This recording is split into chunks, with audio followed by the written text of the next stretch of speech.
மாஞ்சோலை வேலை தோட்ட தொழிலாளியாகவும் ஸ்டேட் பேசுகிறேன். கடந்த 55 வருஷமாக நாங்கள் எஸ்டேட்டில் வேலை பார்க்கேன். எஸ்டேட்டை விட்டால் எனக்கு கல்லிடைக்குறிச்சி விட்டால் வேறு வழி தெரியாது. எங்கள் வாழ்வாதாரம் என்னன்னு எங்களுக்கு புரியல. நாங்கள் சரி இப்போ வேலை நிப்பாட்டிட்டாங்களே அப்படின்னு சொல்லி இங்கே வந்து கேட்டால் இங்கே ஜாதி அடிப்படையில் தான் வேலை. நான் ஒரு கிளாஸ் கல்வியாவது பழச்சிடலாம்னு பார்த்தேன். அதுக்கு கூட 55 வயசு ஆகிட்டு கிடையாது உங்களுக்கு அப்படின்ட்டாங்க. அதுலேயும் எங்களுக்கு கேட இல்லை. ஆனால் நாங்கள் இந்த மாஞ்சோலையில் இருந்து வாழ்ந்து 55 வருஷமாக வாழ்ந்து ரேஷன் கார்டில் இருந்து ஆதார் கார்டில் இருந்து ஓட்டு ஐடியிலேருந்து எல்லாம் போட்டுக்கோம். கம்பெனி வந்து கவர்மெண்ட்டுக்கு வரியும் கொடுப்போம். எங்களுக்கு மாதம் 1000 ரூபா கொடுத்துருவாங்க வரி. இதெல்லாம் நாங்கள் கட்டி தான் இருக்கோம். இது வரைக்கும் எங்களுக்கு ஒரு கவர்மெண்ட்டோ இல்லை ஃபாரஸ்ட்லேயோ வந்து எங்களுக்கு ஒன்றும் கிடைக்கல, ஒரு பதிலும் கிடைக்கல. நாங்கள் வந்து இப்போ கீழே இறங்கினா தற்கொலையை தவிர வேறு வழி தெரியல. எங்களுக்கு கஞ்சிக்கு வழி இல்லை. எங்கெல்லாமோ அம்பாசமுத்திரத்தில் இருந்து திருநெல்வேலி வரைக்கும் ஹோட்டலில் கட் பண்ணிட்டோம். ஒரு வேலை எங்களுக்கு கிடையாது. அதுலேயும் ஜாதி அடிப்படையில் தான் வேலை கொடுக்காங்க. எல்லாம் அலைஞ்சு 2 மாதமாக அலைஞ்சு வேலைக்குன்னே பார்த்தேன், கிடைக்கல. ஆனால் நாங்கள் வாழ்வோம் சாவோம் அந்த மாஞ்சோலை பகுதியிலே வாழ்ந்து செத்துட்டோம். பட்டியாக கிடந்தாலும் நாங்கள் அங்கேருந்தே செத்துடுவோம். எங்களுக்கு அதில் ஒரு 10 சென்ட் இல்லை, எல்லாத்தரமும் 5 சென்ட் இடம் கொடுத்தனாலும் நாங்கள் அங்கே தொழில் வச்சு நாங்கள் பழச்சிக்கிடுவோம். ஆனால் இனி நாங்கள் வந்து கீழே இறங்க மாட்டோம். ஒரு சொட்டு ரத்தம் நாங்கள் 15 வயசுலேருந்து நாங்கள் வேலை பார்த்துருக்கோம். ஒரு சொட்டு ரத்தம் இந்த கம்பெனியில் அட்டை புளிக்க வாழ்ந்து வேலை பார்த்தாச்சு. இந்த ரத்தத்தை சிந்தின இதுலேயே எங்கள் உயிர் போனாலும் பரவாயில்ல, நாங்கள் அங்கே வாழ்ந்துக்கிடுவோம். ஆனால் இது அரசு நல்ல முறையில் எங்களுக்கு நடவடிக்கை எடுத்து தரணும். இல்லையா இப்போ நாங்கள் ஒரு 2 மாதமாக கரண்ட் எங்களை கட் பண்ணிட்டான். தண்ணி கிடையாது, குடிக்க கூட தண்ணி இல்லை மக்களுக்கு. கரண்டில் நாங்கள் இல்லாமல் இருட்டு வீட்டுக்குள்ள இருக்கோம். மண்ணெண்ணையும் ரேஷன் கார்டில் மண்ணெண்ணெய் கிடையாது எங்களுக்கு. எல்லாம் இருட்டில் தான் நாங்கள் வாழ்ந்துக்கிட்டு இருக்கோம். ஒரு ஃபோன் பேசணும்னாலும் ஒரு தகவல் வேணும்னாலும் எதுவுமே எங்களுக்கு கிடையாது. நாங்கள் கீழே வந்தால் தான் ஏதாவது ஃபோன் அவசரம் ஃபோன் பேசிட்டு இருக்கோம். அது இல்லாமல் மக்களுக்கு வந்து எல்லா மக்களுக்கும் என்ன போன்ற எல்லா மக்களுக்கும் லேபர் மக்களுக்கு எங்களுக்கு அங்கேயே வாழ்வு உரிமை கொடுத்து எங்களுக்கு அங்கே ஒரு இடம் கொடுத்து எங்களை வாழ வைக்க எல்லாத்துக்குமே பணியுடன் கேட்டுக்கொள்கிறேன். கவர்மெண்ட்டு லோன் கொடுக்க வீடு ஆடு கொடுக்கணுன்னாங்க. அவங்க அப்படி லோன் கொடுத்து வீடு கொடுத்தாலும் வீடு வந்து எங்களுக்கு வேணும், வீடு இல்லை. அப்போ அந்த ஆடை வாங்கி என்ன செய்ய லோனு கட்டதுக்கு எங்களுக்கு வேலை. அதாவது இவ்வளோ நாள் திருநெல்வேலியிலேருந்து அம்பாசமுத்திரம் வரைக்கும் ஒரு கிளாஸ் கல்வியாவது நான் பிழைச்சிக்கலாம் அப்படின்னு போய் கேட்டேன். வேலை இல்லாமல் அவங்களுக்கு 55 அதுலேயும் ஜாதி அடிப்படையில் தான் அங்கேயும் நடக்குது. அப்படிங்கிற நாங்கள் எங்கே போய் வேலை பார்ப்போம், இவங்களுக்கு எப்படி லோன் கட்ட முடியும்? அப்போ அந்த லோன் கட்டதுக்குனால எங்களுக்கு வேலை வேணுங்களா? வேலை எஸ்டேட்டில் இருந்தோம்னா நாங்கள் ஏதாவது ஒரு ஏதோ எங்களால் முடிஞ்ச அளவுக்கு வேலை பார்த்து நாங்கள் சாப்பிட்டுக்கிறோம்.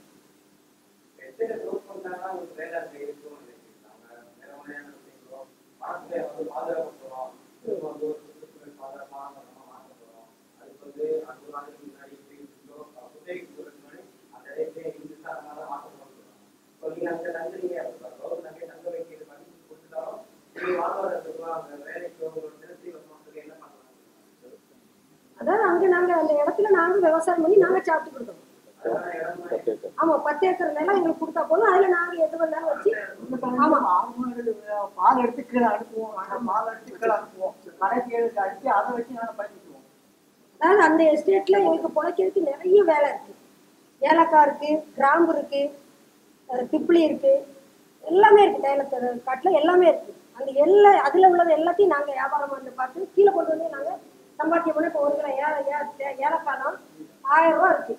இந்த 1000 ரூபானாலும் நாங்கள் அங்கேருந்தே சம்பாத்தியம் பண்ணி அதை கொண்டு வந்து கீழே கொண்டு வந்து விற்று நாங்கள் எங்கள் பொழப்பை நாங்கள் பார்த்துக்குவோம்.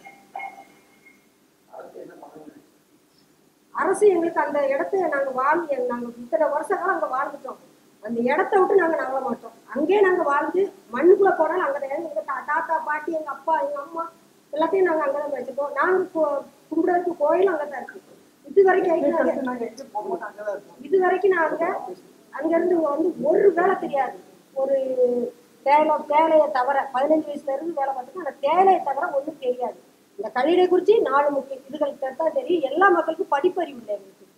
நாங்கள் படிப்பறிவு இல்லாதவங்க தான் அங்கே இருக்கோம். எங்கள் பிள்ளைகள் படிச்சிருக்காங்கன்னா அவங்க கீழே தான்.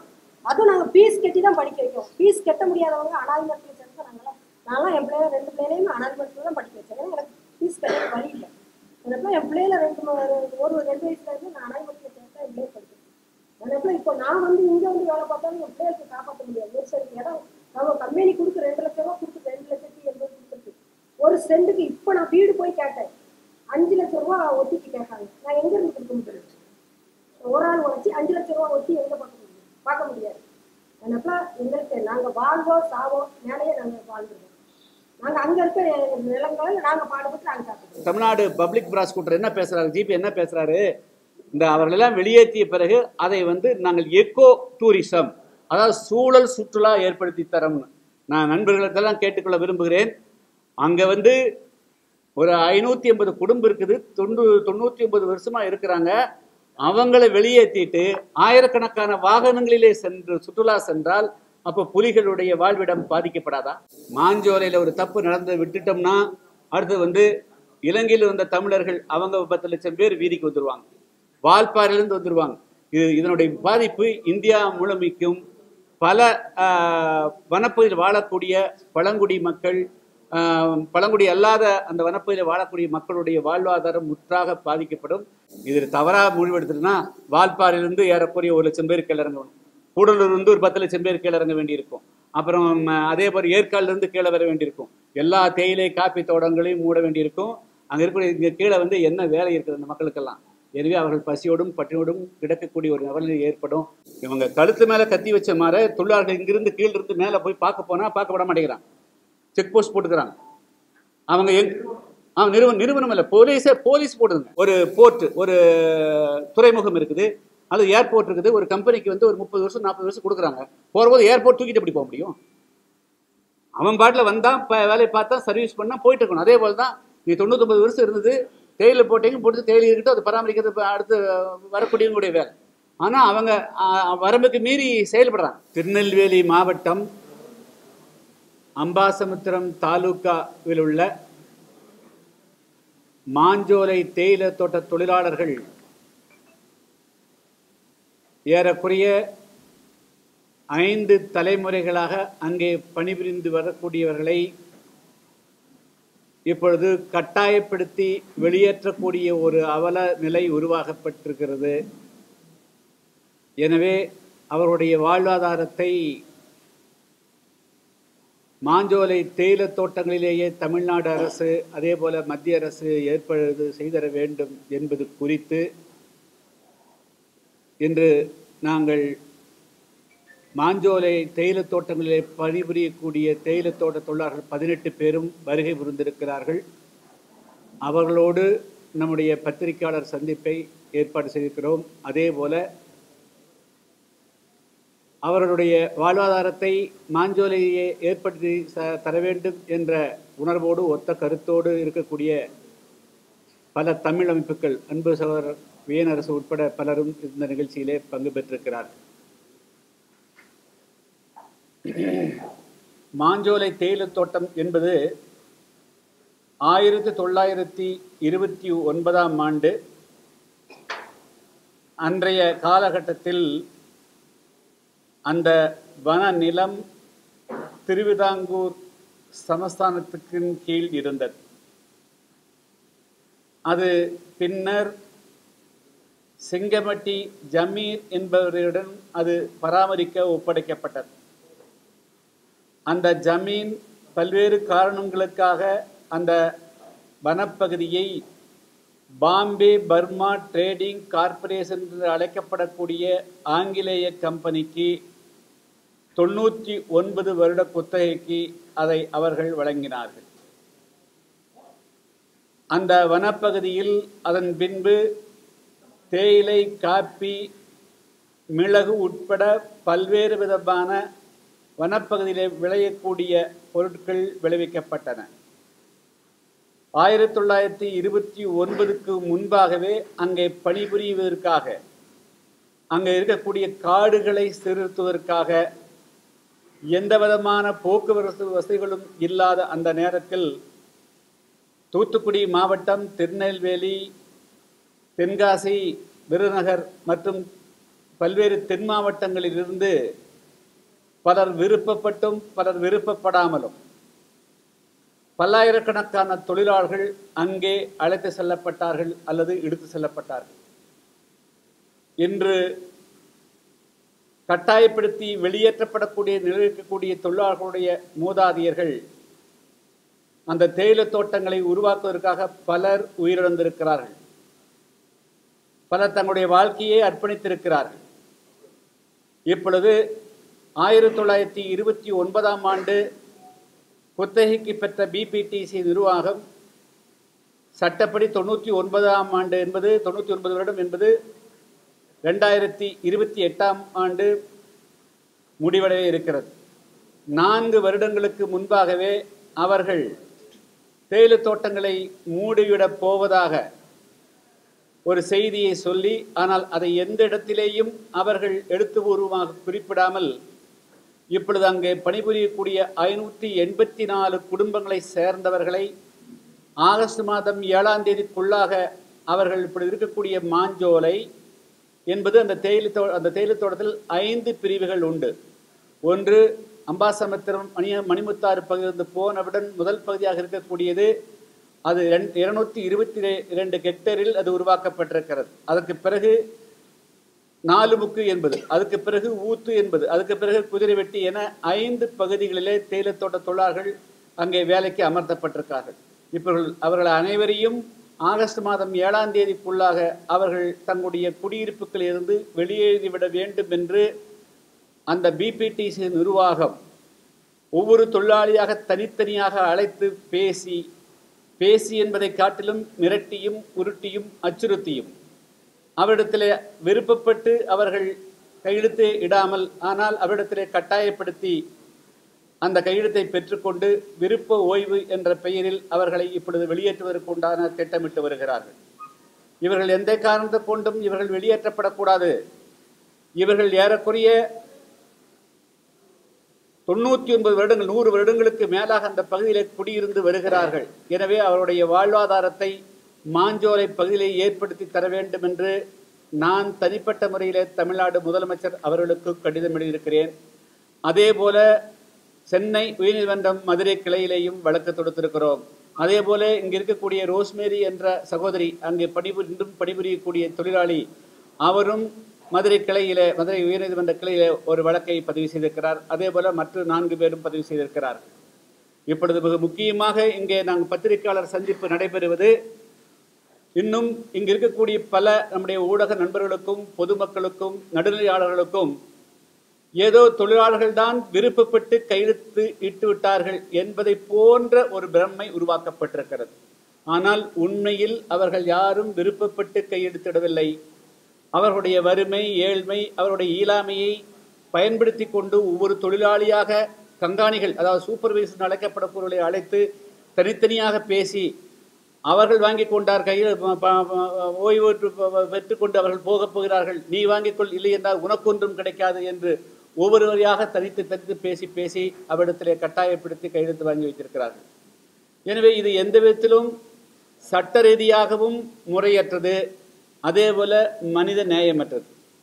எங்களை பொறுத்த மட்டிலும் நாங்கள் தொடர்ந்து வலியுறுத்துவது அதாவது அவர்களுக்கு இந்த மாஞ்சோலை பகுதியிலேயே அவருடைய வாழ்வாதாரத்தை மீட்டு தர வேண்டும் என்பது.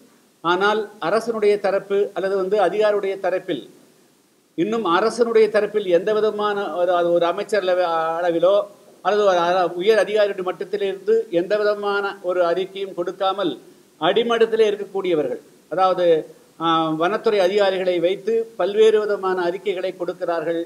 எப்படி என்று சொன்னால் அது காப்பு காடுகள், அதாவது ரிசர்வ் ஃபாரஸ்ட் ஆக்கப்பட்டு விட்டது. ஏற்கனவே அது ப்ராஜெக்ட் டைகர், அதாவது புலிகள் காப்பகமாக இருக்கிறது.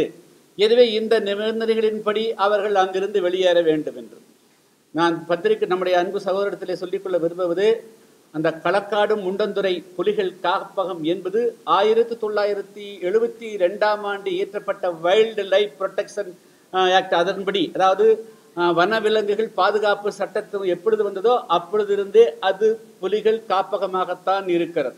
அதற்கு பிறகு ஏறக்குறைய இப்பொழுது 45-50 வருடங்களுக்கு மேலாக அங்கே தேயிலை தோட்டங்களிலே அவர்கள் வாழ்ந்து வருகிறார்கள். அந்த கம்பெனி நடைபெறுகிறது. ஒருவேளை இந்த அரசு சொல்லுவது, அது அதிகாரிகள் சொல்லுவதைப் போல அது புலிகள் காப்பகமாக அறிவிக்கப்பட உடனேயே 1975ஆம் ஆண்டு ஏன் பிபிடிசி கம்பெனி மூடப்படவில்லை, அவர்கள் வெளியேற்றப்படவில்லை? இரண்டாவது, இந்த காடு ஏற்கனவே அது காடாக அடர்த்தியான காடாகத்தான் இருக்கிறது. பெயரளவுக்கு வந்து ரிசர்வ் ஃபாரஸ்ட் என்று அறிவிக்கப்பட்டது 2018. அதுவும் 2017ஆம் ஆண்டு சென்னை உயர்நீதிமன்றம் மதுரை கிளையில கொடுத்த தீர்ப்பினுடையபடி அதுக்கு பிறகு 2018 அவர்கள் அரசாணை பிறப்பித்திருக்கார்கள். வழக்கமாக இதுபோன்ற காப்பு காடுகள் என்று ஒரு காட்டை அறிவிப்பதற்கு முன்பாக அந்த பகுதியில் யார் வாழ்ந்து கொண்டிருந்தாலும் அவர்களுடைய கருத்தை கேட்டிருக்க வேண்டும். இதுபோல நாங்கள் காப்பு காடுகளாக அறிவிக்கப் போகிறோம், புலிகள் காப்பகமாக அறிவிக்கப் போகிறோம், யானையினுடைய பாதுகாப்பு அம்சமாக அறிவிக்கப் போகிறோம், அது வேறு எப்படி அறிவித்தாலும் அங்கு வாழக்கூடிய மக்களுடைய அதாவது கருத்துக்களை பெற்றிருக்க வேண்டும். ஏறக்குறைய 2018 5000க்கு மேற்பட்டவர்கள் அங்கே வாழ்ந்து கொண்டிருந்தார்கள். அந்த காப்பு காடு வந்து அரசாணை பிறப்பிக்கும்போது நீங்கள் உங்களுக்கு கொடுக்குறோம், அரசாணை பிறப்பிக்கிற போது நிர்வாகத்துக்கு மட்டும்தான் கொடுத்தார்கள். அங்கே 5000 தொழிலாளர்கள் வாழ்ந்து கொண்டிருந்தார்கள். அவருடைய வாழ்வாதாரத்தை பற்றி ஒரு வரி கூட இந்த அரசு குறிப்பிடவே இல்லை. எனவே திட்டமிட்டு அங்கு வாழக்கூடிய ஏழை எளிய அந்த அப்பாவி தொழிலாளர்களை வெளியேற்றுவது என்ற ஒரே குறிக்கோளோடு இப்பொழுது அந்த தமிழ்நாடு அரசு மறைமுகமாக பிபிடி அந்த நிர்வாகத்தை மட்டுமே பயன்படுத்தி கொண்டு அவர்களை வெளியேற்றுவதற்கு எல்லா விதமான முயற்சிகளையும் மேற்கொண்டு வருகிறார். அடிக்கடி ஒரு வாரத்துக்கு ஒரு முறை அங்கு இருக்கக்கூடிய குடியிருக்கக்கூடிய மின்சாரத்தை துண்டித்து விடுகிறார், குடியிருப்பை துண்டித்து விடுறாங்க. ஒரு டெலிஃபோன் ஐடிக்கு வந்து அதாவது தொலைத்தொடர்புக்கு வாய்ப்பு இல்லாமல் போகுது. ஸோ இதுபோல தொடர்ந்து அந்த மக்களை வந்து அச்சுறுத்தி வருகிறார்கள். அவர்கள் வந்து கடந்த 1.5 மாத காலமாக அவர்களுக்கு எந்த விதமான வேலைகளுமே இல்லை. அவர்கள் எப்படி 1.5 மாசமா வேலை இல்லைன்னா அந்த தொழிலாளியால வாரம் சம்பளம் அந்த மாச சம்பளம் வாங்கித்தான் அவர்களால் வந்து வாழ முடியுங்கிற போது இது மாதிரி 1.5 மாசம் அந்த தொழிற்சாலையை மூடி வச்சுட்டு வேலை கொடுக்காம இருந்தால் அவர்களுடைய வாழ்வாதாரம் என்ன ஆகுது? எல்லாருடைய குழந்தைகளும் பணம் கட்டித்தான் அவங்களுக்கு வந்து மாத சம்பளம் வாங்குறதுனால அவங்களுக்கு வந்து எந்த விதமான சலுகைகளும் கிடையாது. அவர்கள் பெரும்பாலானவர்கள் ஷெட்யூல்டு காஸ்ட் பட்டியலின் பேர் இருந்தாலும் கூட அவர்கள் மாதத்தம் சம்பளம் பெறுகின்ற காரணத்தினால அவர்களுக்கு அரசு கொடுக்கக்கூடிய பல சலுகைகள் அவர்களுக்கு கிடையாது. எனவே பல குழந்தைகள் அவர்களுக்கு தன்னுடைய குழந்தைகளை எல்லாம் பணம் கட்டித்தான் படிக்க வேண்டிய நிலையிலே இருக்கிறார்கள். இப்பொழுது அவருடைய நிலைமை மிகவும் மோசமாக இருக்கிறது. என்னுடைய கேள்வியெல்லாம் நம்முடைய வந்து இவர்கள் இடத்துல நீங்கள் கேள்வி கேட்டு நீங்கள் வந்து தனித்தனி பேச வேண்டும் என்பதுதான் என்னுடைய விருப்பம். அவர்கள் தங்களுடைய சொந்த விருப்பத்தின் பேரில் அவர்கள் விருப்பு எழுதி கொடுக்கப்படவில்லை. ஒருவேளை இந்த பிபிடிசி கம்பெனி 2028ஆம் ஆண்டு போவதற்கு முன்பாக 2018 போவதாக இருந்தாலும் கூட இந்த அவர்கள் போய்கொள்ளலாம். ஆனால் அங்கு வாழக்கூடிய அந்த மக்கள் ஏறக்குறைய 5 தலைமுறைகளாக அங்கே வாழ்ந்துவிட்ட காரணத்தினால் அவர்களுக்கு வாழ்வாதாரத்தை கொடுப்பதற்கு 2006ஆம் ஆண்டு வன உரிமை சட்டம் ஃபாரஸ்ட் ரைட்ஸ் ஆக்ட் என்பது இந்திய நாடாளுமன்றத்தில் மத்திய அரசால் இயற்றப்பட்டக்கூடிய சட்டம். அந்த சட்டத்தில் தான் முழுமையாக எல்லா விவரங்களும் சொல்லப்பட்டிருக்கிறது. அதாவது வனத்தையும் பாதுகாக்க வேண்டும், வனவிலங்குகளையும் பாதுகாக்க வேண்டும், அதே போல அங்கு வாழக்கூடிய மக்களுடைய வாழ்வாதாரத்தையும் பாதுகாக்க வேண்டும் என்பதற்காக ஒரு ஒருங்கிணைந்த சட்டம் தான் 2006 வன உரிமை பாதுகாப்பு சட்டம்.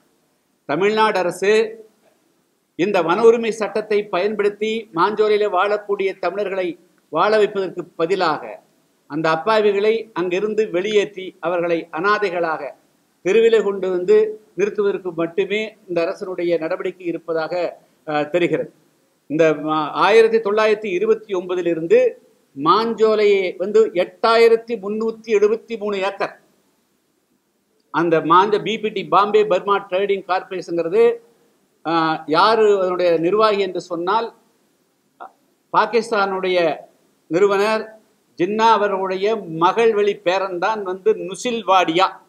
அவர்தான் இன்று வரையிலும் அதனுடைய 99% பங்குகளை வைத்திருக்கிறார். அவர்கள் வந்து இப்பொழுது வந்து இந்த மக்களுக்கு வந்து இவர்களை கட்டாயப்படுத்தி வெளியேற்றுகிறார்கள். ஆனால் இந்த 8373 ஏக்கராவுக்கும் கடந்த இந்த 90 வருஷமா அரசுக்கு தமிழ்நாடு அரசுக்கு அவர்கள் குத்தையாக செலுத்தியது ஒரு ஏக்கராவுக்கு ₹1.75 மட்டுமே. அதாவது ஆண்டொன்றுக்கு 14,000 ரூபாய் மட்டும்தான் அவர்கள் குத்தையாக செலுத்தி வந்திருக்கிறார். ஆனால் அதை கூட அவர்கள் கொடுக்காத காரணத்தினால் தமிழ்நாடு அரசு கடும் நடவடிக்கை எடுத்து அவர்கள் வந்து ஏறக்குறைய 300 கோடி ரூபாய்க்கு மேலாக பாக்கி வைத்திருக்கிறார். 2018ஆம் ஆண்டு இவர்கள் பல வயலேஷன்ஸ், அதாவது அங்கே வந்து குசுங்குலியார் அப்படிங்கிறது மணிமுத்தாறு அணைக்கு வரக்கூடிய நீர்பிடிப்பு கேட்ச்மெண்ட் ஏரியா, அதில் வந்து 970 ஏக்கர் மிகவும் அற்புதமான காடுகளை அதுகளை அழித்ததுக்கு இவங்க மேலே எஃப்ஐஆர் இருக்கு. அவ்வளவு வனப்பகுதி அழிச்சிருக்கிறாங்க. 2018 2028 வரை இருக்கிறதுக்கு 700 கோடி ரூபா அவர்கள் செலுத்தணும்னு சொல்லிட்டு மதுரை உயர்நீதிமன்றம் ஒரு உத்தரவு பிறப்பித்து ஒட்டுமொத்தத்தில் ஏறக்குறைய அவர்கள் 1000 கோடி ரூபாய் தமிழ்நாடு அரசுக்கு அவர்கள் செலுத்த வேண்டி இருக்கிறது. ஆனால் இதிலிருந்து இப்போ வந்து 2028 போகணும். இன்னைக்கு வீரலும் பழைய பாக்கியும் 300 கோடி ரூபாய் கட்டல. 2018 உயர்நீதிமன்றம் கொடுத்ததும் கொடுக்கல. அதில் 700 கோடி, இதில் ஒரு 400 கோடி, 1200 கோடி ரூபாய் அப்படியே ஏப்பம் விட்டு விட்டு இந்த பிபிடிசி கம்பெனி வெளியேறுவதற்கு தமிழ்நாடு அரசு உடந்தையாக இருக்க போகிறதா என்பதுதான் எங்களுடைய கேள்வி. இதுல ஏதோ உள்நோக்கம் இருக்கிறது. அதாவது என்னென்ன சொல்றாங்க, கடந்த 4 தினங்களுக்கு முன்பு மதுரை கிளையில அதாவது வந்து விசாரணை நடைபெற்றுக் கொண்டிருந்த பொழுது அங்க இருக்கக்கூடிய அந்த வழக்கின் போது தமிழ்நாடு பப்ளிக் ப்ராசிக்யூட்டர் என்ன பேசுறாரு, ஜிபி என்ன பேசுறாரு, இந்த அவர்களெல்லாம் வெளியேற்றிய பிறகு அதை வந்து நாங்கள் எக்கோ டூரிசம், அதாவது சூழல் சுற்றுலா ஏற்படுத்தி தரோம்னு நான் நண்பர்களுக்கெல்லாம் கேட்டுக்கொள்ள விரும்புகிறேன். அங்க வந்து ஒரு 580 குடும்பம் இருக்குது, 99 வருஷமா இருக்கிறாங்க. அவங்களை வெளியேற்றிட்டு ஆயிரக்கணக்கான வாகனங்களிலே சென்று சுற்றுலா சென்றால் அப்போ புலிகளுடைய வாழ்விடம் பாதிக்கப்படாதா? அங்க இருக்கக்கூடிய வனவிலங்குடைய நடமாட்டம் பாதிக்கப்படாதா? அப்போ நோக்கம் எல்லாம் இந்த அப்பாவி தொழிலாளர்களை வெளியேற்றுவதிலும் அந்த தளத்தை வேறு ஏதோ ஒரு விதத்தில் யாரோ கைப்பற்றுவதற்காக நடக்கக்கூடிய முயற்சியாகவும் பிபிடிசி நிர்வாகத்துக்கு அவர்கள் கட்ட வேண்டிய பணத்திலே இருந்து அவர்களை தப்பித்து ஓடுவதற்கு மட்டுமே இந்த அரசு ஒரு நடவடிக்கையில ஒரு பின்னால் ஒரு மனசுல வச்சு செயல்படுவதாகவே நாம் பார்க்க வேண்டியிருக்கிறது. எனவே நம்முடைய இன்று நான் அனைவரையும் கேட்டுக்கொள்வது, தமிழ்நாடு அரசை மீண்டும் கேட்டுக்கொள்வது, நாளை அதாவது தமிழ்நாடு அரசு ஒரு ஆக்கப்பூர்வமான நடவடிக்கை எடுக்கணும். இந்த தொழிலாளர்களை மாஞ்சோலையிலிருந்து வெளியேற்றுவதிலே எந்த விதமான நியாயம் கிடையாது. ஏன்னா இங்க இவங்களை வெளியேற்றிட்டா நீலகிரி மாவட்டம் கூடலூர்ல 1968 72 இடையில ஏறக்குறைய 6 லட்சம் தமிழர்களை வந்து அதே போல அங்க சிலோன்ல தேயிலை தோட்டங்களில் பணிபுரிந்தவர்களை குடியுரிமை பறிச்சு வாக்குரிமை பறிச்சு அனுப்பிச்சு வச்சாங்க கப்பலா ஸ்ரீமாவோ லால் பகதூர் ஒப்பந்தத்தின்படி. இப்பொழுது அவர்களையும் வந்து மெல்ல மெல்ல அந்த காடுகளை எல்லாம் அதாவது தேயிலையெல்லாம் வந்து காடுகளாக்குறோம்னு சொல்லிட்டு அவர்களுடைய வாழ்வையும் பறிக்கிறார்கள். மாஞ்சோலையில் ஒரு தப்பு நடந்து விட்டுட்டோம்னா அடுத்து வந்து இலங்கையில் வந்த தமிழர்கள் அவங்க 10 லட்சம் பேர் வீதிக்கு வந்துடுவாங்க, வால்பாறையிலிருந்து வந்துடுவாங்க. இதனுடைய பாதிப்பு இந்தியா முழுமைக்கும் பல வனப்பகுதியில் வாழக்கூடிய பழங்குடி மக்கள், பழங்குடி அல்லாத அந்த வனப்பகுதியில் வாழக்கூடிய மக்களுடைய வாழ்வாதாரம் முற்றாக பாதிக்கப்படும். எனவே தமிழ்நாடு அரசு எந்த காரணத்தை கொண்டும் சமூக நீதி பேசுவதிலே இல்லை, சமூக நீதியை அமல்படுத்துவதுதான் இருக்கிறது. எனவே ஏறக்குறைய 5-6 தலைமுறைகளாக மாஞ்சோலை பகுதியிலே வாழ்ந்து கொண்டிருக்கக்கூடிய அந்த தமிழ் மக்களுடைய வாழ்வாதாரத்தை மாஞ்சோலையிலே நிலைநாட்டுவதற்கு 2006ஆம் ஆண்டு மத்திய அரசினுடைய வன உரிமை பாதுகாப்பு சட்டத்தை அமல்படுத்த வேண்டும். அதன் மூலமாகவே தீர்வு காண வேண்டுமே தவிர எந்த காரணத்தை கொண்டும் காவல்துறையை பயன்படுத்தியோ அல்லது தொழிலாளர் நலத்துறையை பயன்படுத்தி அல்லது மாவட்ட ஆட்சியரை பயன்படுத்தி அவர்களை வெளியேற்றுவதற்கு உண்டான எந்த முயற்சியும் எடுக்கக்கூடாது. அவர்களுக்கு இப்பொழுது நிர்வாகம் கொடுக்க முன்வந்திருக்கக்கூடிய 2 லட்சம் ரூபாயும் 2.5 லட்சம் 3 லட்சத்தை வைத்து அவர்கள் வந்து ஒரு செண்டு வீட்டு மனை கூட இல்லாதவர்கள், பல பேர் விதவைகளாக இருக்கிறார்கள். இவர்கள் எல்லாம் அங்கு கீழே சென்று இந்த 2.5 லட்சம் ரூபாயை வைத்துக் கொண்டு அவர்கள் எப்படி குடும்பம் நடத்த முடியும்? அங்கே அவங்க பெண்கள் எல்லாம் கேட்டு பாருங்க, கீழே போய் இந்த 1.5 மாசத்துக்குள்ள ஒருவேளை நம்மளை வெளியே அனுப்பிச்சிடுவாங்களோ, அப்போ நம்ம ஏதாவது வேலைக்கு போகலாம்னு கீழே போய் கேட்டால் நீங்கள் உனக்கு 55 வயசு ஆகிப்போச்சு, 50 வயசு ஆகிப்போச்சு, உங்களுக்கு வேலை கிடையாது அப்படின்னு பல்வேறு விதத்தில் அந்த மக்களுக்கு வேலை வாய்ப்பும் கிடைக்காத போன்ற சூழ்நிலை ஏற்படுகிறது. எனவே அவர்கள் கட்டாயப்படுத்தி மாஞ்சோலிலிருந்து வெளியேற்றப்பட்டால் அவர்களுடைய வாழ்வாதாரம் பாதிக்கப்படுவதில்ல, அவர்கள் தற்கொலை நிலைக்குத்தான் தள்ளப்படக்கூடிய சூழ்நிலை ஏற்படுமே தவிர அது பசி பட்டினியோடு மாளக்கூடிய சூழ்நிலை தான் ஏற்படுமே தவிர அவருடைய வாழ்வு பாதுகாக்கப்படாது. எனவே அந்த அந்த தவறான செயலுக்கு தமிழ்நாடு அரசு எந்த காரணத்தை கொண்டும் அதுக்கு துணை போய் விடக்கூடாது, உடந்தையாக இருந்து விடக்கூடாது. அந்த இருக்கக்கூடிய 550 குடும்பங்களையும் மாஞ்சோலையிலே வாழ்வதற்கு உண்டான ஒரு உரிய நடவடிக்கை எடுக்க வேண்டும். 2006ஆம் ஆண்டு வன உரிமை சட்டத்தின்படி அவர்களுக்கு அங்கேயே ஒவ்வொருவருக்கும் 5 ஏக்கர் கொடுக்கலாம், 7 ஏக்கர் கொடுக்கலாம், 10 ஏக்கர் வெல்லும் கொடுப்பதற்கும் சட்டத்திலே இடம் உண்டு. யாரும் வனத்தை வந்து பட்டா போட்டு கேட்பதில்லை, அனுபவதற்கான உரிமை. இப்படித்தான் தமிழ்நாட்டினுடைய பல பகுதிகளிலும் பல்லாயிரம் லட்சக்கணக்கான மக்கள் அந்த வனப்பகுதியிலே வாழ்ந்து கொண்டிருக்கிறார். குறிப்பாக தேனி மாவட்டம் வருசநாடு என்ற பகுதியில் ஏறக்குறைய 10,000 குடும்பங்கள், அதாவது வைகை என்ற பகுதியில் வந்து இரு மருங்கிலும் பல பேர் வாழ்ந்து கொண்டிருக்கிறார்கள். இப்போ எண்ணற்ற பகுதிகளிலே மக்கள் வாழ்கிறார்கள். இது தவறாக முடிவெடுத்துட்டுனா வால்பாறையிலிருந்து ஏறக்குறைய 1 லட்சம் பேர் கீழே இறங்கணும், கூடலூர்லேருந்து ஒரு 10 லட்சம் பேர் கீழே இறங்க வேண்டியிருக்கும். அப்புறம் அதே போல் ஏற்காடுலேருந்து கீழே வர வேண்டியிருக்கும். எல்லா தேயிலை காப்பி தோட்டங்களையும் மூட வேண்டியிருக்கும். அங்கே இருக்கக்கூடிய இங்கே கீழே வந்து என்ன வேலை இருக்குது அந்த மக்களுக்கெல்லாம்? எனவே அவர்கள் பசியோடும் பட்டினியோடும் கிடக்கக்கூடிய ஒரு நலநிலை ஏற்படும். அதனால் தமிழ்நாடு அரசு ஒரு முறையான நடவடிக்கை மாஞ்சோலை தேயிலை தோட்ட தொழிலாளர்களை காப்பாற்றுவதற்கு 2006ஆம் ஆண்டு வன உரிமை சட்டத்தை அமல்படுத்தி அவருடைய வாழ்வாதாரத்தை பாதுகாக்க வேண்டும் என்று நான் கேட்டுக்கொள்கிறேன்.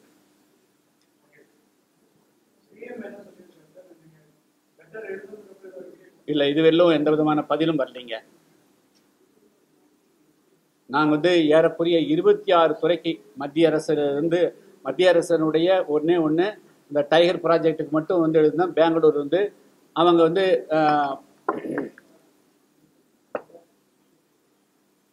அவங்க மட்டும்தான் இங்கே சீஃப் வைல்டு லைஃப் வார்டனுக்கு மட்டும் உடனடியாக போய் ஆய்வு பண்ணி எழுதிக்கிறாங்க. மற்றபடியாக தமிழ்நாடு அரசு நீதிமன்றத்தில் அந்த மாவட்ட ஆட்சியருடைய அறிக்கை, நாங்கள் வந்து 3.5 லட்சத்தில் கீழே வந்து வீடு கொடுக்குறோம்னு சொல்கிறாங்க. அப்புறம் நாங்கள் என்ன அம்பேத்கருடைய இது பேரில் இருக்கக்கூடிய இதில் கடன் கொடுக்குறோம்னு சொல்கிறாங்க.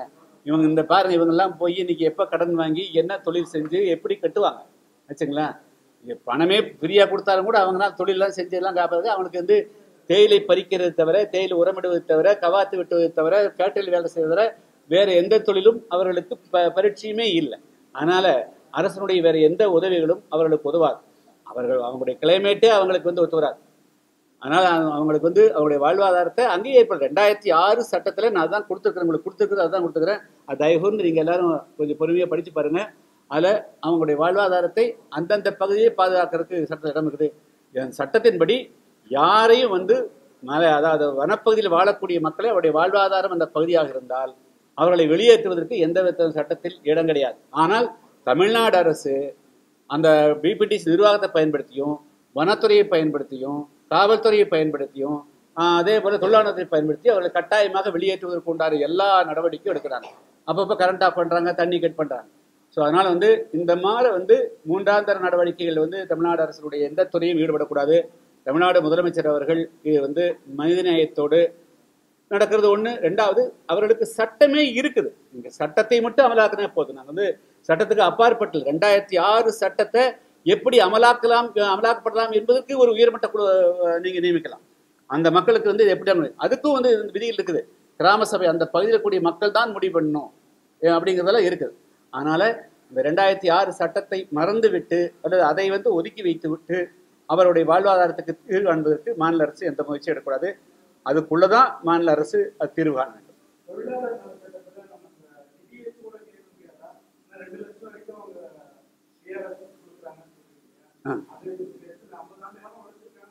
அல்ல, அது பேசுறதுக்கே முடியலைங்க. அதாவது இவங்க கழுத்து மேல கத்தி வச்ச மாதிரி தொழிலாளர்கள் இங்கிருந்து கீழ இருந்து மேல போய் பார்க்க போனா பார்க்க விட மாட்டேங்கிறாங்க. செக் போஸ்ட் போட்டுக்கிறாங்க. அவங்க நிறுவனம் இல்லை, போலீஸ் போடுதுங்க. நிறுவனத்தை இப்போ வந்து அதாவது வந்து பேர் நடவடிக்கை இருக்கிறதெல்லாம் நிறுவனம், எழுத்துவரும் கொடுத்தா நிறுவனம், தடுக்கிறதெல்லாம் இவங்க பண்றாங்க. செக் போஸ்ட் வந்து கீழே அம்பாசமுத்திர மணி அமுத்தார் பகுதியில் செக் போஸ்ட் பிடிச்சிக்கிறான். யார் நாங்களே நானே போறதுக்கு அன்னைக்கு போறதுக்கு வந்து நாங்கள் போனோம். நாங்களே 2 மணி நேரம் போராடி அதுக்கு பிறகு தான் போக முடியுது. ஸோ இது போல வந்து அரசுக்கு சாதகமாக இருந்தால் அவங்களை அனுப்புகிறான். அவங்ககிட்ட இந்த உண்மையை வந்து எடுத்துருவாங்க, தொழிலாளிகளுடைய வந்து அவங்க குறை சொல்லிடுவாங்கன்னு சொன்னால் உடனடியாக காவல்துறை வச்சு எஸ்பி வந்து நினைக்கிறாரு அந்த செக் போஸ்ட்டில். அதெல்லாம் அவசியமே இல்லாது. அது வனத்துறை பாதுகாக்க வேண்டியது காவல்துறைக்கு எந்த வேலைக்கு. ஸோ அதனால வந்து அவங்க முழுக்க அது நோக்கமெல்லாம் ஒரு தவறான நோக்கமாக இருக்குது. அது கூடாதுங்கிறது தான் என்னுடைய.